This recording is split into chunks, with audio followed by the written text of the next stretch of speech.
አሰላሙ አለይኩም ወራህመቱላሂ ወበረካቱ። ውድ የቻናል ተከታታይ ቤተሰቦቼ እንደምን አላችሁ? ሰላም ናችሁ? በያላችሁበት ሰላማችሁ ብዝት ይበል። ሁላችሁንም ሰላም ሰላም ብያለሁ።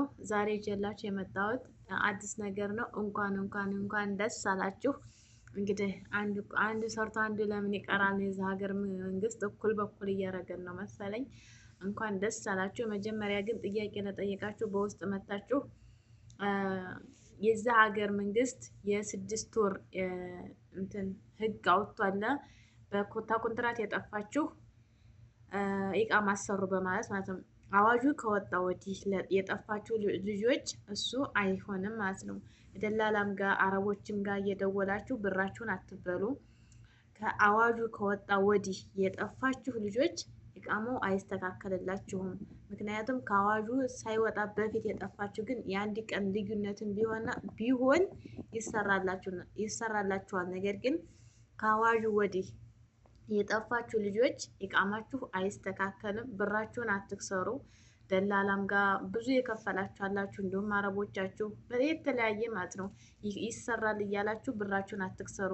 ሁለተኛ እንኳን ደስ አላችሁ ያልኳችሁ በኡምራ በዚያራ በጉብኝት ለመጣችሁ አልፍ መብሩክ፣ እንኳን ለዛ በቃችሁ። እንግዲህ ማሰራት የሚችል ሰው እንግዲህ ጥናቱን ይስጣችሁ። አመት 2 አመት 6 ወር እንደዛ የኖራችሁ ልታሰሩ ትችላላችሁ። ነገር ግን በኡምራ በዚያራ የመጣችሁ ልጆች በጉብኝት እዛ ሀገር ኢቃማ ሳይኖራችሁ ያለምንም ኢቃማ የምትኖሩ ማለት ነው።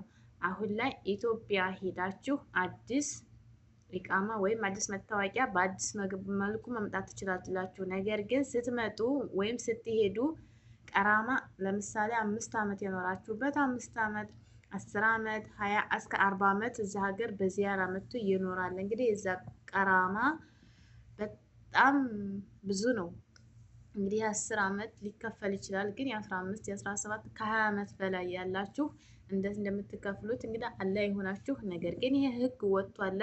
በቅርብም የመጣችሁ መስራት የማሰራት ችሎታው ያላችሁ ቀራማውን ከፍላችሁ አገር በስማ ሳታረጉ አገር ገብታችሁ እንደገና በአዲስ ኢቃማ ወይም በኮንትራት የመምጣት እድሉ አላችሁ ማለት ነው።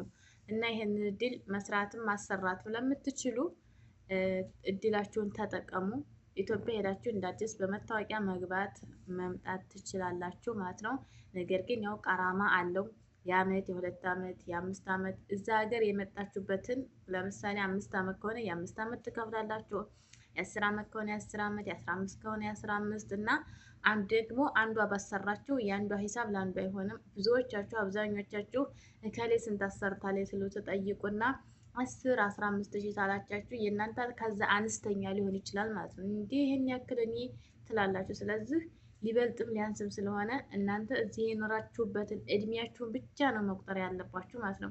7 አመት ሆነ የ7 አመት ቀራማ አለባችሁ። ያንን ከፍላችሁ ትሄዱና ኢትዮጵያ አሻራ ሳትሰጡ ነው የምትሄዱት። በስማ እንዳይዛችሁ ከዛ ወደ ሳውዲ እንደገና በአዲስ መልኩ መመለስ ትችላላችሁ ማለት ነው። በዚያራ በኡምራ በጉብኝት የመጣችሁ አሁን ላይ ለ1 ወር ነው የተሰጠው።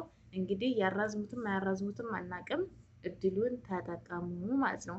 ሌላው ሸር ላይክ አድርጉኝ፣ ኮሜንት አስተያየት ጻፉልኝ። እንግዲህ የምትጠይቁት ጥያቄ ካለ መልሳለሁ። ሀሳብ ካላችሁ ሀሳባችሁን አቅርቡ። ሰላም ሁኑ።